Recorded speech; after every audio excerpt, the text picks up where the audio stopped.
Well, it's March 25th, and the Rosetta greenhouse is better than ever. I just was inside, and it's looking good. We named it the Rosetta greenhouse after my mother, who passed away March 26th last year, so it's exactly almost a year tomorrow.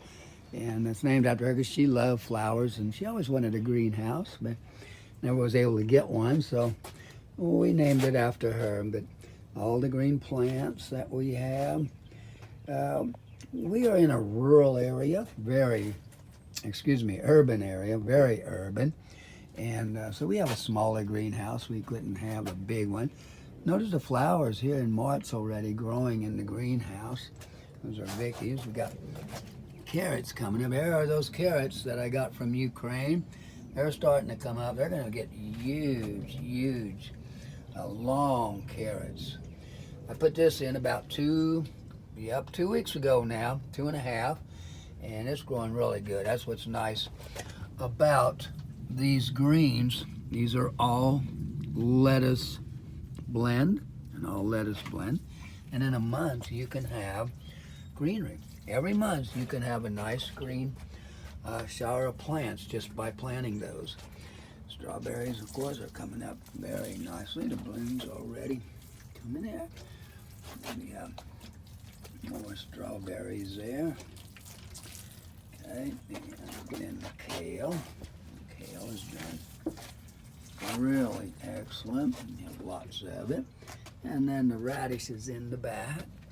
They are getting huge. We're getting a lot of good growth back there. So a lot of greenery.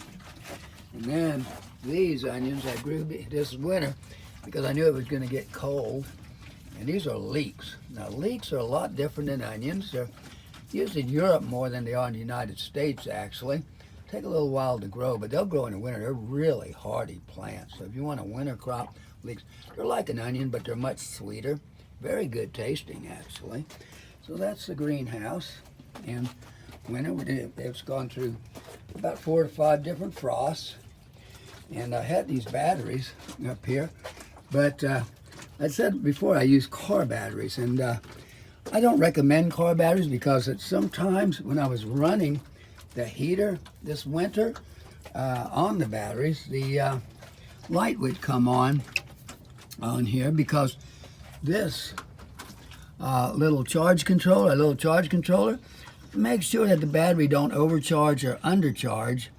And when it gets to about 11.2 on the battery, it shuts down. So it did shut down a few times. So rather than getting car batteries, I'm going to switch to a 100 amp battery that's designed for this. So I really don't recommend the car batteries out here. So I'm going to switch them out for 100 amp batteries.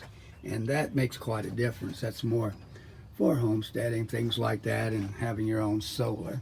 But it's worked out really good for us overall. But batteries are important, and the type of battery you get. So that's our greenhouse, and Vicky, say hello.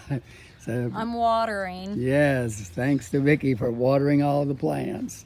But you have a great day, and if you get a chance, like our video, and you have a great day. Bye-bye.